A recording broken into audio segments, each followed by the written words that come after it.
आज माह अक्टूबर 2025 से संबंधित मासिक अपराध समीक्षा की बैठक की गई है, जिसमें जिला के सभी पदाधिकारी मौजूद थे।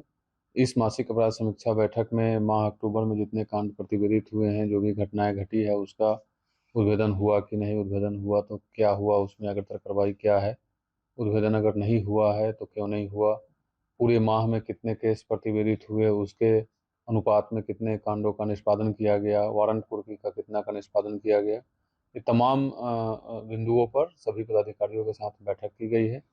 ओवरऑल जो अक्टूबर माह था वो काफ़ी सेटिस्फैक्ट्री रहा, बिकॉज पूरे अक्टूबर माह में 3 मेजर पर्व त्यौहार भी थे जो काफ़ी शांतिपूर्वक बीता है।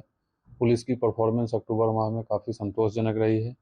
602 केस प्रतिवेदित हुए थे पूरे माह में, उसके अगेंस्ट में 705 केस का निष्पादन किया गया है, और जिसके फलस्वरूप जो ओवरऑल लंबित कांडों की संख्या है वो 2492 से घट करके लगभग 2385 के आसपास अब आ गया है। जो हमारा टारगेट है कि दिसंबर तक लगभग 2000 के आसपास लंबित कांडों की संख्या को लाना है, उस टारगेट पर हम लोग सही चल रहे हैं और दिसंबर तक 2000 के आसपास इस लंबित कांडों की संख्या हो जाएगी।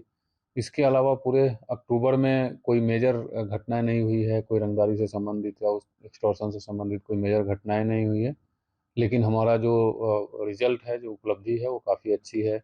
चाहे ऑर्गेनाइज्ड क्रिमिनल्स पे हो या ओवरऑल पुलिसिंग पे हो, उपलब्धि अच्छा रहा है। सभी पदाधिकारियों को यही दिशा निर्देश दिया गया है कि लगातार इसी तरीके से काम करते रहें और प्रिवेंटिव रूप से काम करें, कि कोई घटना हो जाए उसके बाद पूरी टीम लग करके उसका उद्भेदन करे। उससे अच्छा है कि हम लोग लगातार क्रिमिनल्स पे काम करते रहें, चाहे ऑर्गेनाइज्ड क्रिमिनल्स गैंग के लोग हों या फिर अदरवाइज जो भी हमारे चार्जशीटेड क्रिमिनल्स की सूची बनी हुई है। तो हम लोग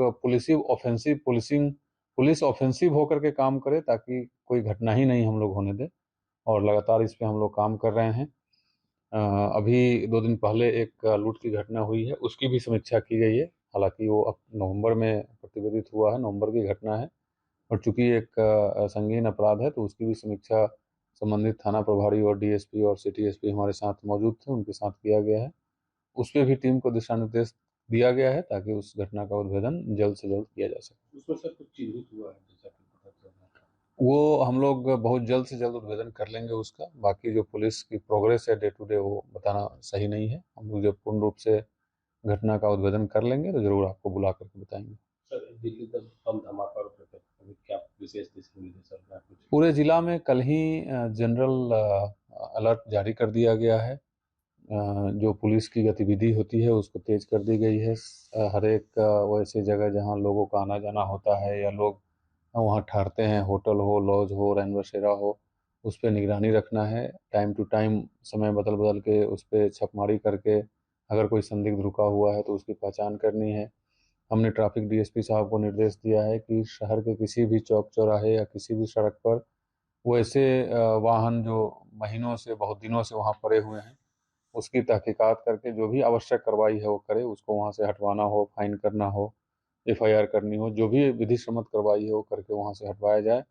और चौक चौराहे पर विशेष करके इवनिंग के समय जब लोगों की ज़्यादा भीड़ होती है, उस समय पुलिस विशेष रूप से एक्टिव रहे, इसके लिए भी दिशा निर्देश दिया गया है। और हमारे सभी तमाम वरीय पदाधिकारी लोग अलर्ट मोड में हैं, और हम लोग इंश्योर करेंगे कि यहाँ किसी प्रकार की कोई विधि व्यवस्था की समस्या उत्पन्न नहीं हो। अभी सर जैसे किराए पे जो मकान देते हैं सर, उसका किसी भी तरह का कोई सत्यापन नहीं हो पाता, तो उसको लेकर सर क्या कुछ करें? देखिए, अभी हमारे पास कोई स्पेसिफिक सिस्टम नहीं है, लेकिन हम लोग सिस्टम बना रहे हैं। बट फिर भी मैं आपके माध्यम से तमाम लोगों को से अपील करना चाहूँगा कि अगर आप अपना मकान या दुकान या कोई भी चीज़ अगर भाड़ा पर देते हैं, तो जो भी टेनेंट है जिसको आप भाड़े पर दे रहे हैं, उसका सत्यापन बढ़िया से करा ले, उसका पुलिस वेरिफिकेशन करा ले, उसके बारे में जान ले, कहाँ का है, क्या नाम है, कहाँ का रहने, एक्चुअल में जो उसकी सत्यापन होनी है वो कराने के बाद ही आप भाड़े पर दें। अदरवाइज कोई भी एंटी सोशल एलिमेंट्स आकर के आपके घर में रह के और कोई भी गैर कानूनी काम करता है तो आप भी फिर कानून के चक्कर में पड़ जाएंगे। बाकी हम लोग एक सिस्टम पे काम अभी कर रहे हैं जो बहुत जल्द वो पूरा हो जाएगा। उसके बाद ये पूरे धनबाद में ये मैंडेटरी हो जाएगा कि कोई भी आपको अगर मकान किराए पर देना है तो उस सिस्टम के अनुरूप आपको पुलिस वेरिफिकेशन कराना मैंडेटरी होगा। यातायात गुजारिश वगैरह कुछ भी दी है? वो लगातार जो मुहिम है आप लोग देख ही रहे हैं, सड़कों पर लगातार मुहिम जारी है। और ये मुहिम चलती रहेगी। ये पुलिस का रेगुलर वर्क है, निरंतर हमारा काम है, चाहे वो एंटी ड्रिंक एंड ड्राइव का हो या मोटर व्हीकल एक्ट्स का जो भी सेक्शंस है उसका अनुपालन करना हो, टू व्हीलर्स के लिए हो, फोर व्हीलर्स के लिए हो, ट्रैफिक को स्मूथ करना है जहाँ जहाँ ट्रैफिक की जाम की समस्या होती है। तो रेगुलर वर्क है और रेगुलर निरंतर एवरी डे चलता रहेगा। सर लावारिस चीजों को नहीं छुए, ऐसा कोई मैसेज जो जनता को अब जिस तरह घटना हुई उसको लेकर? देखिए, ये तो कॉमन सेंस है और ज़रूर लोगों से अपील रहेगी कि कोई भी संदिग्ध, किसी प्रकार का कोई संदिग्ध सामान हो या संदिग्ध व्यक्ति हो, ऐसा कोई भी आपको नज़र आता है तो इमीडिएटली नज़दीकी थाना को या ओपी को सूचना दें ताकि हम लोग कार्रवाई कर सकें। और इसके अलावा आप 112 डायल 112 जो सेंट्रलाइज्ड हमारा टोल फ्री नंबर है, उस पर भी कॉल करके कोई भी आपको संदिग्ध गतिविधि दिखती है, किसी व्यक्ति की, किसी गाड़ी का कोई सामान अगर आपको लग रहा है कि संदिग्ध अवस्था में पड़ा हुआ है, उसकी सूचना ज़रूर हम तक पहुँचाएँ। जैसे कि मैं सो रहा हूँ तो पिताजी को जगाना है मुझे, तो वो डायरेक्ट उठाने के बजाय, और हिंसा की परंपरा मेरे यहाँ नहीं थी सौभाग्य से, तो वो क्या करते थे कि उस कमरे में आ जाएंगे या बाहर से गुजरेंगे और चौपाई बोलेंगे, प्रात काल उठ के रघुनाथा मात पिता गुरु नावई माता। कभी कभी मैं गुस्से में उठ करके अरे पापा, तो चरण स्पर्श किया और सो गया। मैंने कहा अब मत उठाना।